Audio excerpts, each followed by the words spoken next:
Prahlad continued to contemplate. Om is the one non-dual consciousness devoid of all perversion. So here we've got an understanding of the holy word Om. I've spoken about Om before, how it's like a sonic arrow pointing us in the direction of our absolute essence, which we sometimes refer to by the word I. So why not refer to it by Om as well? I've spoken before about the here and the now, here with a capital H and now with a capital N. Here is the transcendence of notions of space out there, and now is the transcendence of notions of past, present and future. And when I say transcendence, I'm talking about not relating to reality through notions, but to being aware of the experiencing which is happening here, happening now. We can also understand it though in terms of silence. Silence is like space. Silence is what allows all sound to arise within it. We often talk about the void. The void is what allows everything to arise within it. And silence is like this. Silence is like the void. It allows all sound to arise within it. So being in touch with that underlying silence is being in touch with the underlying void, the underlying voidness. And that voidness is full, it's what allows all things to be.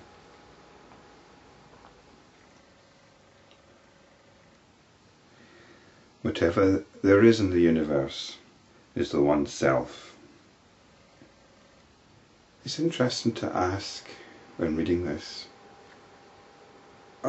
is the voice coming from experience, or is it coming from conjecture, hypothesis, inference?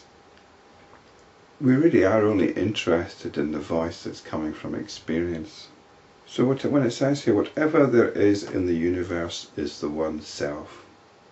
So it's just like saying that lamp over there is the one self, that candle over there is the one self, this video you're looking at is the one self. Because that doesn't make sense, does it? That's not part of our experiencing, or maybe it is, maybe it's part of your experiencing. But we really need to be quite certain that we're bringing this directly back to our experiencing and not just getting caught up in great ideas. Whatever there is in the universe is the one self. The universe is what is happening right now. The universe is the experiencing. It's what's happening right now.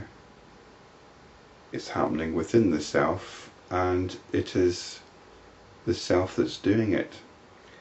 It's like what I said before about there's awareness and there's awareness of something happening. And that's not two separate things. We can either call it awareness or we can call it something happening. So here the universe would be the stuff that's happening and the self would be the awareness. And they're not different. Even within this body, composed of flesh and blood, etc., it is the intelligence that shines as it does in and through light sources, such as the sun, etc. So we've got this connection here, or this juxtaposition of body, intelligence, and light sources. Intelligence is often described as light. It's the light that you can see in the eyes. And one wonders what the author would have made of electricity, if it been a common phenomenon at the time. You could argue that intelligence shines as electricity. There's a lot of food for thought there, given that's how our senses are supposed to operate. And most of our lighting now is electrical. So the light sources would have been more important in these ancient days when they didn't have electrical lighting. We tend to take our lighting for granted now. We've got electrical lighting. For all its prevalence, we could still see the intelligences shining through light. Of course it shines through all things. It's just that perhaps light is the first thing which is obvious to identify this intelligence with. And so it goes on. It makes the fire hot, and it tastes the nectarine sweetness. It experiences all sense experiences, as it were. It's what's doing the experiencing.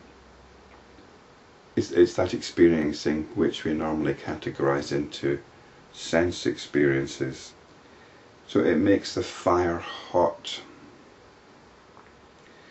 Well, it experiences heat, and it ascribes that to fire as a characteristic of fire. So it certainly construes something called fire, and it construes that fire is hot. Standing, it is not stationary. Going, it does not move. At rest, it is ever busy. Dynamic, it is unaffected. So we're playing between these different aspects. It's a constant. It's like the Tao and the Tao Te Ching. It doesn't do anything, but it does all things. So we can't say it's stationary, we can't say it's dynamic. It doesn't do anything, but it's always busy. In the past, present, and in the future, here, there, and everywhere, it is ever the same in all apparent modifications. Utterly fearless and uninhibited, it is this consciousness that brings into manifestation and sustains the infinite variety of beings, from Brahma the Creator to the blade of grass. It is ever dynamic and active, yet it is more inactive than a rock, and it is more unaffected by such activity than even this space. It's like this contrast I mentioned earlier at the beginning of this section, this paragraph. There's awareness, and there's awareness of things. We talk about these two things. Awareness has got no quality. Awareness is what allows us to be aware of things. That's all we can say about awareness. But when we're aware of something, there's only the thing.